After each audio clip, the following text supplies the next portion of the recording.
C'est un peu comme... Enfin, imaginons un instant entrer dans une salle de cinéma alors que le film est déjà à moitié terminé. Ouais, le genre de situation où tu n'as absolument aucun contexte, quoi. Exactement. L'écran est immense, la lumière clignote et la tension dans la salle elle est complètement palpable.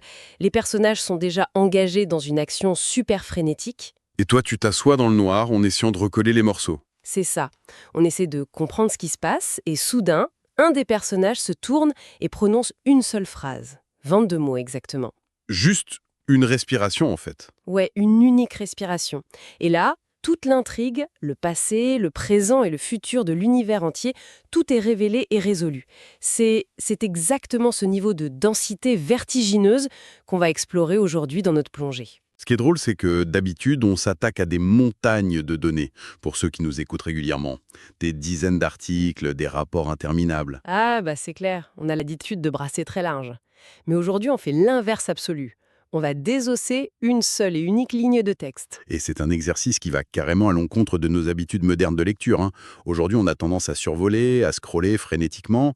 Ouais, juste pour attraper l'idée générale, genre le titre de l'article et c'est tout. Voilà. Mais il faut vraiment se replacer dans le contexte des textes anciens. À l'époque, le parchemin, le papyrus, ça coûtait une véritable fortune. L'acte d'écrire était hyper laborieux. Tu n'allais pas écrire un truc juste pour remplir la page, quoi. Devait justifier sa survie sur la page. C'est une vraie ingénierie de la concision. Et c'est ce qui rend notre mission du jour si excitante, en fait. On va ralentir la machine. Je suis prêt. Qu'est-ce qu'on a sous les yeux aujourd'hui? Alors, la source qu'on va décortiquer, c'est une traduction spécifique, la version seconde 21, d'un texte très connu. C'est Jean, chapitre 1, verset 29. D'accord. Je vais la lire lentement, car chaque morceau de cette phrase cache vraiment une architecture impressionnante. Voici le texte. Le lendemain, il vit Jésus s'approcher de lui et dit « Voici l'agneau de Dieu qui enlève le péché du monde. » 22 mots en français. Et si on regarde de plus près, on s'aperçoit que la phrase ne commence pas du tout par une grande déclaration philosophique qui flotterait dans les airs. Non, c'est vrai, ça commence par ancrer la scène. Voilà, dans une réalité physique et temporelle extrêmement précise. Oui, avec ce fameux « le lendemain », c'est ça qui m'a fait penser à l'analogie de la salle de cinéma au début. Ah, je vois où tu veux en venir. Bah oui, ce n'est pas « il était une fois », un truc qui nous jetterait dans un conte de fées complètement hors du temps. Le lendemain, ça implique forcément qu'il y a eu un hier. Il y a un passif, oui. Exactement. La caméra tournait déjà avant qu'on arrive. Même si la phrase ne dit pas ce qui s'est passé la veille, elle force celui qui lit à comprendre qu'il atterrit au beau milieu d'une séquence narrative. C'est ancré dans le calendrier dans le temps réel. C'est une observation cruciale, ça. L'auteur refuse le mythe intemporel pour construire une véritable chronique. Et juste après cette encre temporelle, il place une encre spatiale et visuelle. Avec les mots « il vit », c'est ça? C'est ça. Et c'est hyper intéressant d'analyser la posture de cet observateur, qui n'est pas nommé. Il est dans une position de réception totale, Ouais, il est plutôt passif. complètement. Il ne crée pas l'action, il la constate. Le verbe voir, ici, établit la fonction de témoin. La vérité de la scène, selon la logique du texte, ça ne vient pas de l'imagination de celui qui parle, hein. Ça vient d'un événement extérieur qui s'impose à sa rétine, en fait. Voilà, exactement. Et cet événement en question, ce n'est pas, je sais pas, une apparition mystique dans un nuage de fumée. C'est d'une banalité presque déconcertante. Le texte dit « Jésus s'approche de lui ». C'est très terre-à-terre. Ah ouais, mais je trouve qu'il y a une énergie cinétique complètement folle dans ces quelques mots. On a un témoin immobile, statique, et un autre personnage qui est le moteur physique de la scène. Il marche. Il marche. La distance entre les deux se réduit. On peut presque imaginer le bruit des pas sur un chemin de terre poussiéreux, tu vois. C'est du mouvement à l'état pur. Et il ne faut surtout pas sous-estimer l'importance de ce mouvement physique, justement. Toute la mécanique de la scène repose là-dessus. C'est-à-dire, Eh bien, la déclaration vocale qui va suivre, ce n'est pas le fruit d'une méditation silencieuse ou d'une longue réflexion d'un mec isolé dans une grotte. ah, la parole est provoquée. Elle est littéralement déclenchée par l'acte physique de s'approcher. Si la cible de l'observation était restée immobile tout là-bas au loin, la phrase n'aurait peut-être jamais été prononcée. Donc c'est vraiment la réduction de la distance spatiale qui le force à ouvrir la bouche. Complètement. D'accord. Je te suis sur la dynamique de l'espace. Donc le gars marche, il s'approche, la tension monte, et ça force l'observateur à parler. Et quand il parle, la transition est quand même brutale. Ouais, le texte bascule avec un seul mot. Ce fameux « voici ». J'ai l'impression que c'est l'équivalent littéraire d'un immense panneau clignotant au néon sur le bord d'une autoroute. Ça crie « Arrêtez tout et regardez ça ». Le terme voici, c'est une interjection impérative. D'un point de vue linguistique, ça sert vraiment à briser le flux normal du temps. Ça crée une rupture. C'est ça. Le locuteur exige que toute l'attention de son auditoire, et par extension celle du lecteur, se focalise instantanément sur un point super précis de l'espace. C'est une injonction auditive pour forcer un acte visuel. Ok, mais c'est là que j'ai besoin qu'on m'explique quelque chose. Parce qu'il y a un énorme problème de logique pour moi, à ce stade. Vas-y, je t'écoute. On a ce décor hyper dramatique, cette tension cinétique, cette alarme sonore avec le mot « voici ». On s'attend à voir débarquer l'empereur du monde ou un général invincible, une figure d'autorité terrifiante. Et à la place? Et à la place, le titre que l'observateur choisit de lui donner, c'est « l'agneau ». Honnêtement, en termes de communication, c'est un choix désastreux, non? Désastreux. Ah, c'est fort. Bah si, j'attends quelqu'un qui est censé résoudre les problèmes de l'humanité, je veux un emblème puissant. Un ours, un aigle, un lion. Un prédateur au sommet de la chaîne alimentaire, quoi. Je vois. Un jeune mouton, c'est juste une boule de laine terrifiée. C'est la proie par excellence. Pourquoi utiliser la mascotte la plus vulnérable de la création pour introduire le héros de la scène? Je comprends tout à fait la confusion. Mais qualifier ça de désastreux en termes de communication, c'est vraiment passer à côté de la subversion intentionnelle du texte. Attends, une subversion 1? Oui, le choix de l'agneau, ce n'est pas une maladresse de l'auteur. C'est une collision sémantique très délibérée. Dans l'Antiquité, la puissance s'exprimait effectivement par des symboles de prédateurs, comme tu l'as dit. Les Romains et leurs aigles, par exemple. Exactement. Les légions romaines marchaient sous l'emblème de l'aigle, précisément pour inspirer la terreur et asseoir la domination. En choisissant l'agneau, le texte opère un renversement total des valeurs de puissance. Donc, ça prend l'image même de l'innocence. L'innocence, la fragilité, et surtout, n'oublions pas, l'animal destiné au sacrifice dans les cultures anciennes. Et il le place là, en plein centre de la scène. D'accord, c'est une subversion, je veux bien, mais ça reste une figure super faible. Comment une figure aussi faible peut-elle avoir une quelconque autorité ou accomplir quoi que ce soit d'utile? Ça, c'est parce que tu arrêtes ta lecture trop tôt. Ah bon? Mais oui, le texte ne dit jamais « voici un agneau », point final. La phrase complète, c'est « l'agneau de Dieu ».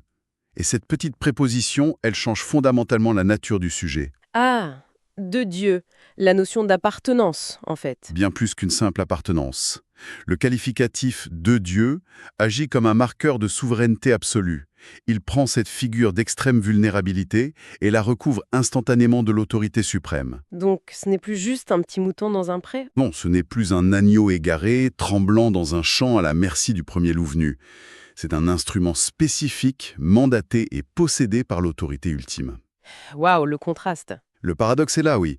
C'est la tension entre la douceur animale de l'image et le poids écrasant du divin. C'est une vulnérabilité qui n'est pas subie, mais qui est déployée comme une arme inattendue. C'est fascinant comme image. C'est un peu comme... c'est comme voir un simple bout de bois, mais réaliser soudainement qu'il soutient la voûte d'une cathédrale entière. C'est une très belle image. La fragilité de l'objet disparaît complètement sous le poids de sa fonction. Et ça nous amène justement à la fonction Ishtar. Parce que le texte ne se contente pas de nous donner ce titre paradoxal. Il va jusqu'au bout. Oui, il nous explique la mécanique de ce que cette entité vient faire. Exactement. La phrase continue avec l'action qui enlève le péché. Et là, on a un autre détail qui me frappe énormément. Lequel? C'est le choix du singulier pour le péché. Ah oui, le singulier, effectivement, un choix grammatical très lourd de sens. Pourquoi est-ce que ça te frappe particulièrement? Eh bien, si on parle des problèmes du monde, des erreurs humaines, des fautes morales, des mauvaises actions de tous les jours, ça fait une liste infinie, non? Une liste interminable, oui. Mathématiquement, le pluriel serait beaucoup plus logique. On s'attendrait à ce qu'ils disent qui enlève les péchés, avec un grand S à la fin, pour couvrir toute la panoplie des défauts humains. C'est vrai. Mais l'utilisation du pluriel aurait effectivement transformé la phrase en un simple exercice de comptabilité. C'est-à-dire? Si le texte disait « les péchés », il parlerait d'actes isolés. Des infractions séparées les unes des autres que l'on pourrait lister, classer et éventuellement pardonner une par une. Mais l'usage du singulier modifie complètement la nature du problème abordé. J'ai une analogie pour ça, tu vas me dire ce que t'en penses. Vas-y. C'est exactement la différence entre traiter les symptômes d'une maladie et s'attaquer à la cause racine. D'accord, je vois l'idée. Si le texte gérait les péchés au pluriel, Ce serait comme distribuer indéfiniment des mouchoirs à quelqu'un qui a une grippe carabinée. On Hmm. s'occupe d'un éternuement, puis d'un autre éternuement. On gère les crises une par une de manière super superficielle. Sans jamais guérir la personne. Exactement. Mais en utilisant le singulier, le péché. Le texte ne regarde plus du tout les mouchoirs. Il isole le virus lui-même. Il désigne une condition inhérente, une infection globale, plutôt qu'une multitude de symptômes. C'est une traduction très moderne avec cette histoire de virus, mais l'image de la cause racine est parfaitement adaptée. Merci. L'auteur ne s'intéresse pas à la surface des actions humaines, il cible vraiment l'état fondamental qui produit ces actions. Et si on suit cette logique de la racine du problème, le verbe qui est attaché à cette cible prend tout son sens. Le verbe enlever. Oui, le texte dit que cet agneau enlève ce péché. Arrêtons-nous là-dessus d'ailleurs, parce que ce verbe est d'une clarté presque brutale en fait. Il n'y a pas de compromis sémantique ici. C'est-à-dire, Bah, le texte ne dit pas qui cache, ou qui camoufle, ou même qui ignore. ni même qui pardonne, ce qui est pourtant un concept très répandu dans les textes religieux ou philosophiques. Exactement. Le pardon, c'est différent, non? Complètement. Pardonner implique de laisser la chose en place, mais de décider de ne plus en tenir rigueur. C'est un changement d'attitude face au problème. Mais enlever, c'est une opération d'une toute autre nature. C'est purement mécanique. C'est une soustraction littérale. Oui, l'idée d'ôter quelque chose physiquement. L'idée de prendre une masse, de la déraciner, de la charger sur ses épaules et de la sortir de la pièce. Il y a un déplacement physique impliqué par ce mot. C'est fou. Le problème n'est pas juste toléré, il est complètement évacué. Et c'est là que l'ambition de ce texte devient particulièrement frappante. Si on regarde les échelles en jeu, Ah oui, l'échelle. Pour moi, ça devient complètement délirant à ce stade de la phrase. la question des échelles est en effet la clé de voûte de cette architecture de 22 mots. Je veux dire, récapitulons un peu la scène pour ceux qui nous écoutent. On a un cadre initial qui est minuscule. Très intime. Voilà. Un homme, le lendemain d'un événement non précisé, marche sur un chemin. Un autre le regarde. On est dans le domaine du micro, là. C'est localisé, on est dans la poussière d'une route spécifique, un jour spécifique, Et l'entité elle-même est symbolisée par un agneau. qui est l'incarnation du petit et du fragile, comme on l'a vu. Et soudain, les 3 derniers mots de la phrase font complètement exploser ce cadre. Du monde. Du monde. On passe d'une interaction entre 2 individus sur un chemin de terre à une résolution cosmique. Comment l'auteur ose-t-il lier ces 2 échelles dans la même respiration? C'est ce qu'on appelle une juxtaposition vertigineuse. Et elle est loin d'être accidentelle. Tu penses qu'il a calculé son coup de C'est pied? clair.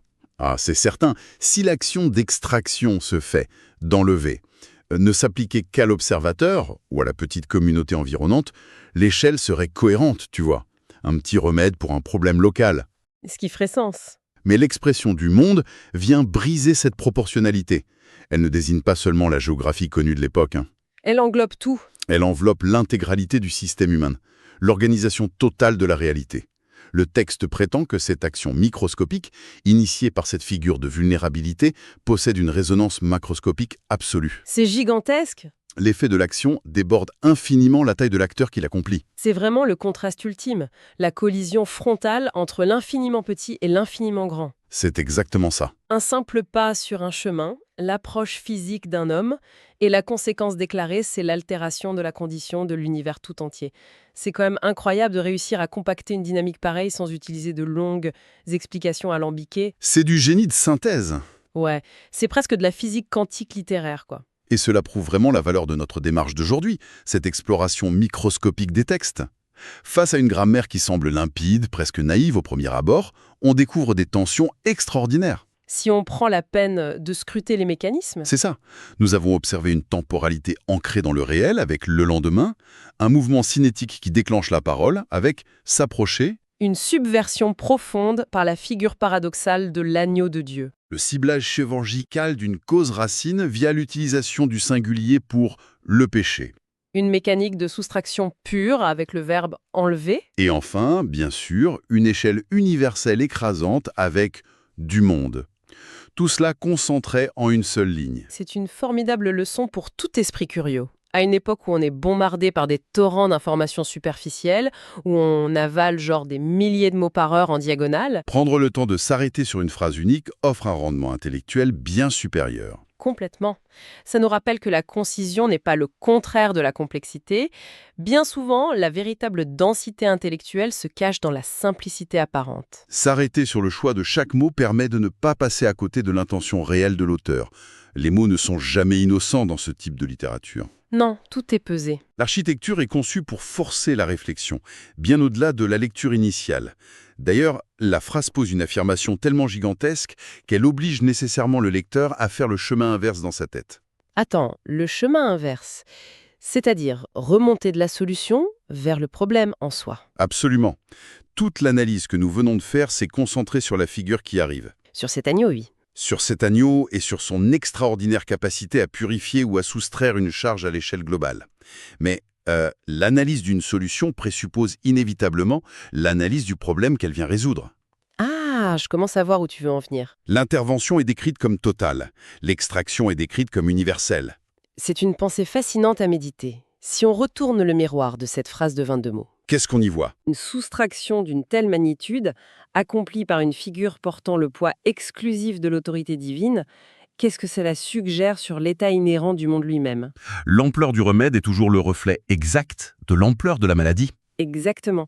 Si le texte affirme qu'une telle intervention cosmique était indispensable pour extraire la racine de l'infection, cela laisse deviner une noirceur, un état de fracture absolument inimaginable au moment où nous, lecteurs, avons poussé la porte de cette salle de cinéma dont on parlait au début. C'est glaçant, d'une certaine manière. Le film avait commencé, la scène était en mouvement et la maladie était déjà partout. Une seule phrase a révélé l'antidote, oui, mais elle a aussi illuminé la profondeur terrifiante du gouffre. C'est sur ce vertige que l'exploration d'aujourd'hui prend tout son sens. Eh bien, c'est là-dessus qu'on va laisser tous ceux qui nous écoutent méditer. Merci à tous d'avoir suivi cette plongée dans les profondeurs d'une seule phrase. Prenez le temps de ralentir votre lecture et à la prochaine.